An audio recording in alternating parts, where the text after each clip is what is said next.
RMC, Apolline Matin.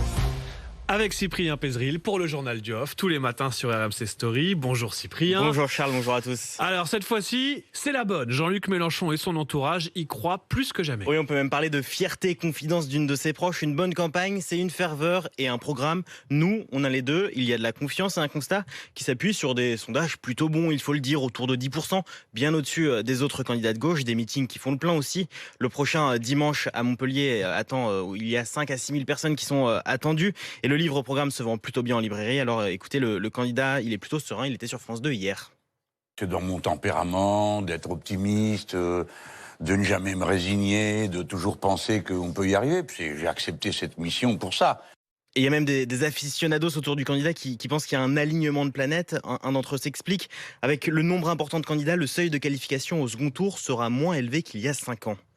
L'idée qui règne, Cyprien, c'est que cette fois, ça serait vraiment possible. Oui, parce qu'en 2017, sur les derniers jours de campagne, la possibilité d'accéder au second tour avait inquiété en interne. Il n'a manqué au final que 600 000 voix. Un ami de Mélenchon raconte, il y a eu, c'est vrai, un petit vent de panique. On s'est dit, mince, on fait quoi si on est élu? Du coup, on a rappelé en urgence tous les experts qui avaient écrit le programme. Mais il reste encore un peu de chemin quand même. D'abord parce qu'aucun sondage ne le donne qualifié au second tour. Et puis aussi, on le reconnaît autour du candidat, on fait encore peur aux vieux. Ils ne votent pas pour nous. Et pourtant, ce sont eux qui se mobilisent le plus. D'ailleurs, opération séduction en parlant pension de retraite, santé aussi notamment.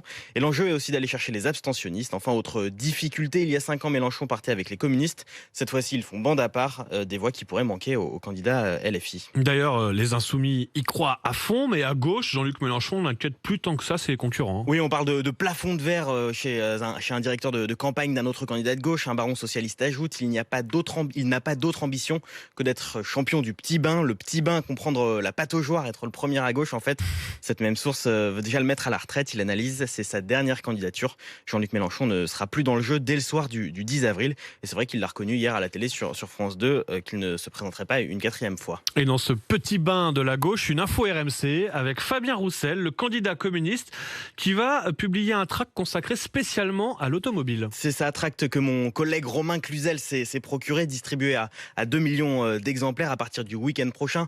On le voit, c'est sur l'interdiction à venir de circuler pour les voitures les plus polluantes.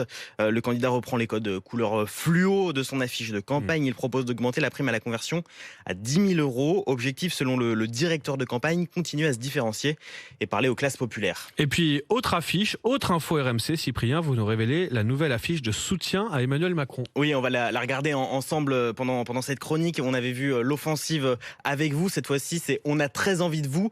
On voit la tête du candidat, c'est la première fois que son visage est cité et montré par les jeunes avec Macron.